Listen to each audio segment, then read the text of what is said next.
What is going on, guys? Joe here. Welcome back to my channel and Pro Cycling Manager. And as you can already tell, we have a slightly different type of video today. We're in Pro Cyclist mode, and if you look to the bottom left here, we have Remco Evenepoel, the young Belgian talent, just 18 years old. The Deceuninck Quick-Step's new signing, of course. He absolutely dominated the juniors last season. Looks like an absolute talent. So I've decided to take over his career and see how far we can take him, really. I wanted to start a different type of series, a career or a pro cyclist. And I decided to go with this. I thought it would be more fun to use a real rider rather than a made up rider. And no one better than Evenepoel to go for. As I mentioned, just 18 years old, so much talent. So yeah, we'll see if we can take over the cycling world with Remco Evenepoel, basically. So as you can see, I've given him some starting stats. I think they're fair based on his early season performances so far. He did fairly well at the UAE Tour and the Vuelta San Juan. So yeah, let me know if you think they're off slightly, but I think that's fair enough. 71 average at the moment and a district reputation. We have a contract till 2020 with the Deceuninck Quick-Step, and we're on €8,500 per month. No results or career history yet, of course. So, and if we move over to the schedule screen, as you can see, I already have a schedule set up, and it actually imitates Evenepoel's real life schedule. So he'll start off in San Juan, where he started his pro career, of course. A fairly easy start to his career, I think. No too tough stages, one mountain stage.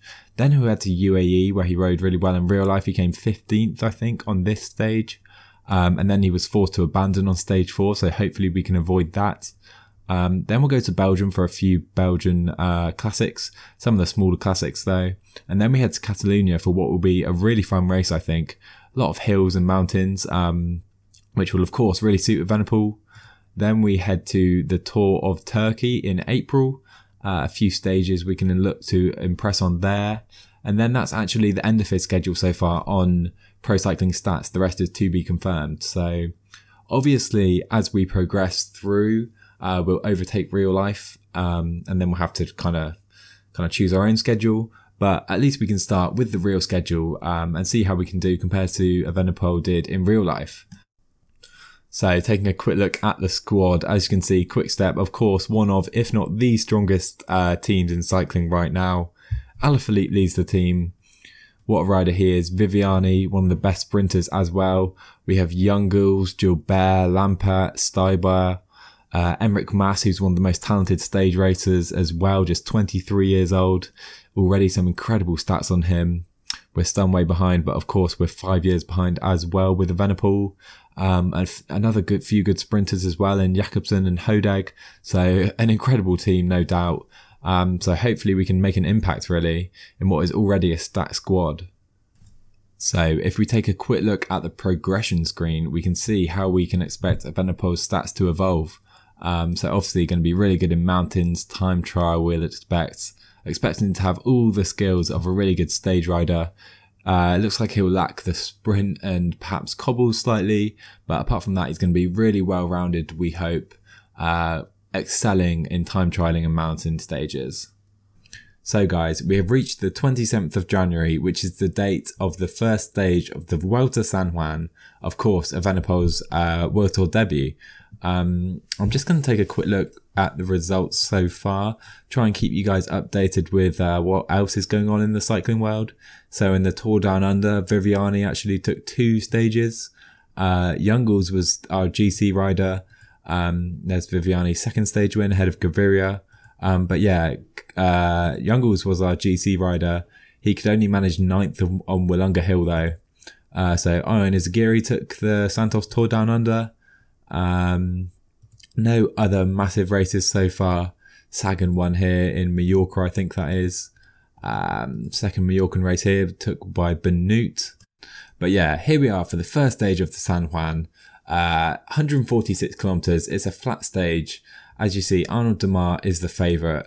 And taking a look at our start list, we have David Enns, Cavagna, Philippe Gilbert, the legend, Stuyber and Hodeg, who will be our sprinter for the Tour. It looks like most of the other guys aren't in shape yet. We're in fairly good shape though, trying to start the season fairly hot. And if you take a look at the mountain stat, it looks like we'll be the GC leader perhaps. Maybe that'll be Gilbert or Dave Nens or someone else, but it does look like we could lead the team in GC. Of course, that won't be the main priority for the team. Gilbert and Stuyber will be stage hunting, I guess, and Hodeg will be looking to win a few sprints. Worth noting before we kick this off that I am playing this on extreme. There you go. You can also take a look at my graphic settings here. There you are. If you're interested in that, there you go. So yeah, without further ado, let's kick off Remco Evenepoel's pro career. So guys, here we are on the start line in Argentina for the start of Evenepoel's career.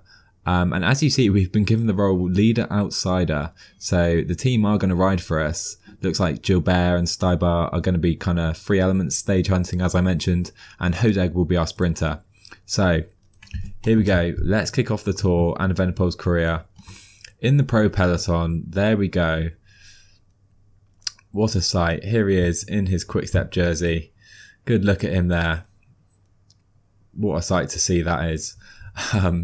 But yeah, for today's stage, expecting just to stay in the peloton and work for Hodeg, and hopefully he can take that finishing sprint. He's got a 0 race day condition, as you see, so not the best, but certainly not the worst. Hopefully he can compete there. Let's cut forward. So we're still just 10 kilometers into the stage. Breakaway hasn't been able to go off the front just yet, just 18 seconds for them. I thought we'd take a look at the start list for the race. So a few World Tour teams here, and Movistar have an exceptionally strong team.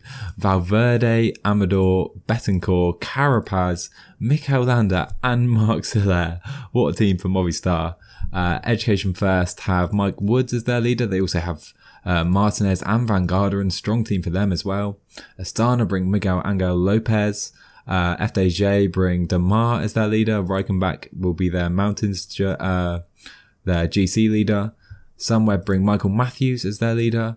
Mitchelton Scott have Esteban Chavez and Daryl Impey. Nice team for them. Team Jumbo-Visma have Tolhoek and De Plus. They also have Sepkus and even Robert Gesink, who needs to be considered. And that's the World Tour team lineup. Just, I think that is 8 World Tour teams. The rest of the start list is made up of Conti Pro and Conti teams. So some of the teams are going to have very weak riders. Oscar Sofia here from Medellin may be worth a mention. So yeah, fun race, mixture of riders, mixtures of teams. Not quite sure what to expect. There are some strong mountains guys for us to compete against. So let's cut forward and see how the stage goes. What a sight that is. Evenepoel riding with the Quick-Step boys, legends like Gilbert and Stuyber. Evenepoel just cruising along with them in Argentina. What a sight. So guys, we are approaching the second intermediate sprint. The breakaway are going to take that though. There they are sprinting for it in the distance. They have just under a minute now. Sunweb, FDJ have been working on the front. Quick-Step now moving to the front as well. I'm going to move with the rest of the team. Ready for the final sprint. The breakaway won't hold out today and it will be contested by the sprinters. Hopefully Hodeg can do the job for us. So guys, we're into the final 12 kilometers and there has been a split in the peloton. Not quite sure how that happened. And Hodeg has been left behind. Absolute nightmare for us. Doesn't look like Hodeg will be able to compete in the sprint. Hopefully he can catch up. But he's going to burn all his energy as we enter the final 10 kilometers. I'm going to pull back actually. Let's pull back to here. Not sure if we can wait for Hodeg. I'm gonna try. I'm gonna try and wait for Hodeg. Let's see if we can do that. We can't actually wait for him, but hopefully he can catch up and then we can drag him towards the front. Can he cling on to us? It doesn't look like Hodeg's going to be able to. Doesn't look like Hodeg's going to be able to compete today. So the team are going to have to resort to option 2. Who else is a good sprinter in the team? Stuyber is a good sprinter, of course. Dave Nen's decent, and Gilbert. So we do have other options. Would have loved Hodeg to be able to compete, but he's definitely not going to be able to now. He's going to be in that second group, it looks like. We've got to do everything we can to stay towards the front. Let's use that energy gel as just 5 kilometers to go. Few big names here. Mike Woods is here. Alejandro Valverde. Demar is here. Let's head right towards the front now with Evenepoel. Valverde follows Demar. Can we catch up with them? I don't think we're going to be able to. But we're in a good position here. Just 2.5 kilometers to go as the stage reaches its climax. Let's try and follow Kort Nielsen here. He's a decent sprinter. We're not going to be able to. Let's just sprint. Arnold Demar follows Saru. Now he's let go. Can he take the stage? Valverde, Kort Nielsen. But I think it will be Arnold Demar who wins the stage ahead of Magnus Kort Nielsen. Alejandro Valverde third, Impey fourth. And we will come in 19th place. 19th place to start Evenepoel's career, not bad at all. So Arnold Demar atop the step of the podium in the San Juan Stage 1. Good win for him there to start the season. David Ballerini takes the Young Riders jersey for Astana, and we're in 4th in this competition. Obviously we have some tough competition with Miguel Angel Lopez, Daniel Martinez, De Plus even, but hopefully we can compete here and maybe get a top 3. So there you are guys, stage 1 of the Vuelta San Juan is done, in the books. And like I said, there is going to be a gap here. Richard Carapaz, Mikel Landa dropped time today. Obviously Hodeg as well. He's not a GC contender though, so not a big deal. Sepp Kuss and Tolhoek, bad news for Jumbo-Visma. Any other World Tour teams down here? Let's take a quick look. Don't see any straight away. Maybe I missed someone. But yeah. I think we're going to cut that there guys, end their first episode here. Hopefully you've enjoyed it. In the second episode we'll finish the Vuelta San Juan, so 6 stages I think. Hopefully you're looking forward to that. Leave a like and a comment down below if you have enjoyed today. Subscribe if you're new, and I'll see you guys in the next one.